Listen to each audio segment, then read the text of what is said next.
Gaudy true channel में आप सबका स्वागत है। पौष माह के शुक्ल पक्ष की गणेश चतुर्थी को विनायक चतुर्थी कहते हैं। इस दिन विघ्नहर्ता श्री गणेश जी की पूजा विधि विधान से की जाती है। विनायक चतुर्थी के दिन व्रत रखा जाता है और गणेश जी की आराधना की जाती है। पूजा के समय विनायक चतुर्थी व्रत कथा का श्रवण किया जाता है। तो आइए सुनते हैं विनायक चतुर्थी व्रत की कथा को। एक समय की बात है, राजा हरिश्चंद्र के राज्य में एक कुम्हार था। वह अपने परिवार का पेट पालने के लिए मिट्टी के बर्तन बनाता था। किसी कारणवश उसके बर्तन सही से आग में पकते नहीं थे और वे कच्चे रह जाते थे। अब मिट्टी के कच्चे बर्तनों के कारण उसकी आमदनी कम होने लगी, क्योंकि उसके खरीदार कम मिलते थे। इस समस्या के समाधान के लिए वह एक पुजारी के पास गया। पुजारी ने कहा कि इसके लिए तुमको बर्तनों के साथ आवा में एक छोटे बालक को डाल देना चाहिए। पुजारी की सलाह पर उसने अपने मिट्टी के बर्तनों को पकाने के लिए आवा में रखा और उसके साथ एक बालक को भी रख दिया। उस दिन संकष्टी चतुर्थी थी। बालक के न मिलने से उसकी माँ परेशान हो गई। उसने गणेश जी से उसकी कुशलता के लिए प्रार्थना की। उधर कुम्हार अगले दिन सुबह अपने मिट्टी के बर्तनों को देखा कि सभी अच्छे से पक गए हैं और वह बालक भी जीवित था।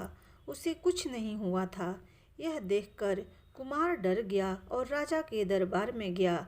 उसने सारी बात बताई। फिर राजा ने उस बालक और उसकी माता को दरबार में बुलाया। तब उस महिला ने गणेश चतुर्थी व्रत के महात्म्य का वर्णन किया। इस घटना के बाद से लोग अपने परिवार और बच्चों की कुशलता के लिए चतुर्थी व्रत रखने लगे।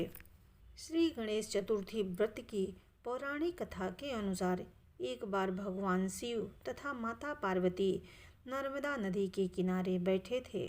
वहाँ माता पार्वती ने भगवान शिव से समय व्यतीत करने के लिए चौपड़ खेलने को कहा। शिव चौपड़ खेलने के लिए तैयार हो गए, परंतु इस खेल में हार जीत का फैसला कौन करेगा, यह प्रश्न उनके समक्ष उठा।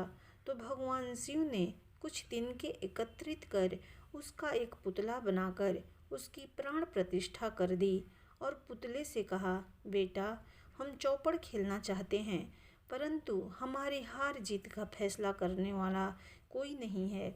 इसलिए तुम बताना कि हम दोनों में से कौन हारा और कौन जीता। उसके बाद भगवान शिव और माता पार्वती का चौपड़ खेल शुरू हो गया। यह खेल 3 बार खेला गया और संयोग से तीनों बार माता पार्वती ही जीत गई। खेल समाप्त होने के बाद बालक से हार जीत का फैसला करने के लिए कहा गया, तो उस बालक ने महादेव को विजयी बताया।